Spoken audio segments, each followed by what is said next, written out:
Hello everyone, Daniel here from the Next Issue Podcast. On today's video, I'll be doing a retro review.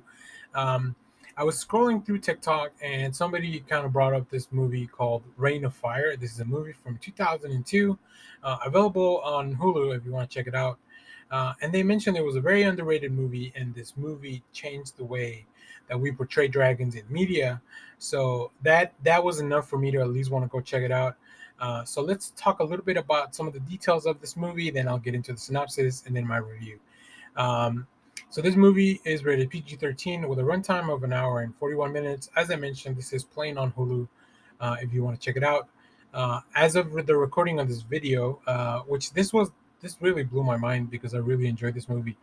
The critics give it a 42% on Rotten Tomatoes, but the audiences also give it a 49%. And I've mentioned before in my reviews, when the audiences and the critics align or are pretty close, that's something to kind of like. I don't know if this movie just kind of connected with me a little bit more than the critics and the audiences. My score is way higher than that. Go check it out on Letterboxd if you want to check it out.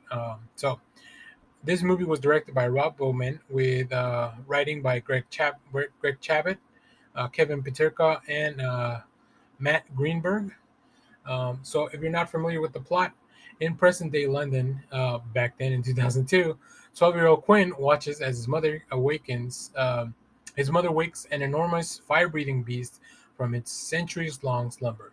20 years later, which would be this year, so pretty pretty timely watch for me, I guess. In 2022, 20 years later, much of the world has been scarred by the beast and its offspring. As a fire chief, Quinn, portrayed by Christian Bale, is responsible for warding off the beast and keeping the community alive. They eke out a meager existence. Into their midst comes hotshot American Van Zandt, played by Matthew McConaughey, who says he has a way to kill the beast and bring people out of hiding. So that seems like a pretty straightforward story. I didn't realize that the dates kind of align so perfectly for this to be the 20th anniversary. So it gives me another excuse to be making this retro review. As I mentioned, in this movie, we have Christian Bale as Quinn Abercrombie. What a last name. Matthew McConaughey as Denton Van Zandt. What a first name. Isabella Scorpo as Alex Jensen, and Gerard Butler as Critty. So there you already have three people that I'm very familiar with. I don't think I've seen Isabella in other projects. So if you guys have anything you recommend, let us know down in the comments.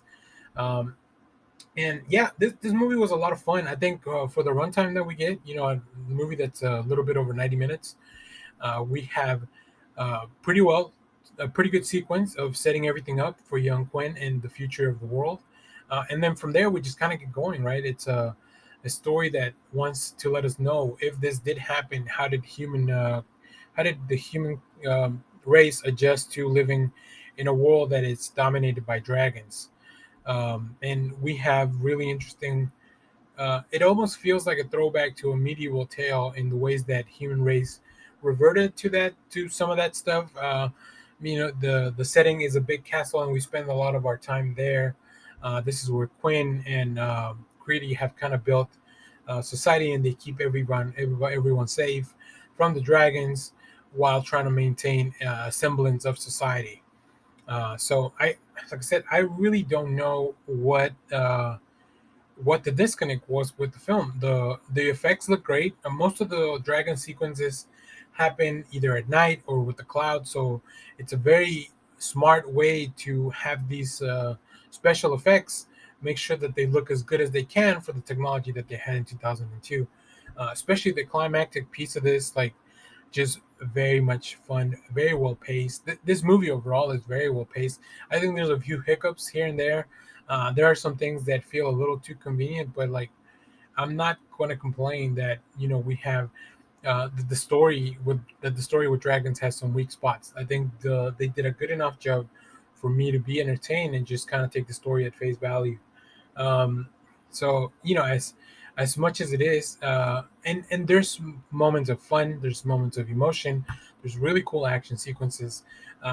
They There's a scene where people in this new society, where Quinn, Christian Bale's character, and Gerard Butler are recreating a movie from pop culture. I'll just say that I don't want to spoil anything because That was one of my favorite scenes. I was really happy to see that, and I love when filmmakers take the time to do, like, it really felt real, because I think that's something that we would really do. We would want to keep in a place that we don't have, electricity or media. I think the human race would want to keep some of that stuff, um, like, yeah, kind of keep it going, even if it's in more, in different ways. So, yeah, this movie is just it's worth it just for that, for me.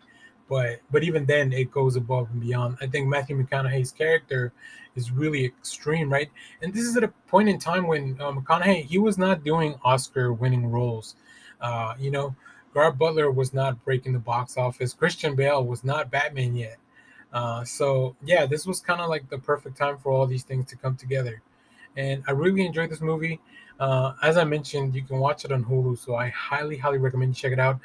The dragons look amazing. Like I can really see the influence of that dragon design, how it kind of affected media going forward. I don't think we would have the dragons we had in Game of Thrones, were it not for a movie like this. So there you have it. As always, thanks for watching, everyone. Remember to share, like, subscribe, hit the bell so you know when we go live. Let me know what you thought of this movie if you've seen it. Like I said, Rain of Fire is kind of a weird thing for me to do, but I watched the movie. I wanted to make a video about it, and that's kind of why we have this channel, right? So also stay tuned, because we have more comic reviews, trailer reactions, TV recaps, movie reviews, all that stuff. We will be taking a quick break from our live shows for the Father's Day holiday, but stay tuned to our social media, and make sure to still check out our audio podcast. Link should be in the description of most of our videos if I don't forget. And yeah, as always, thanks for watching, everyone. Bye bye.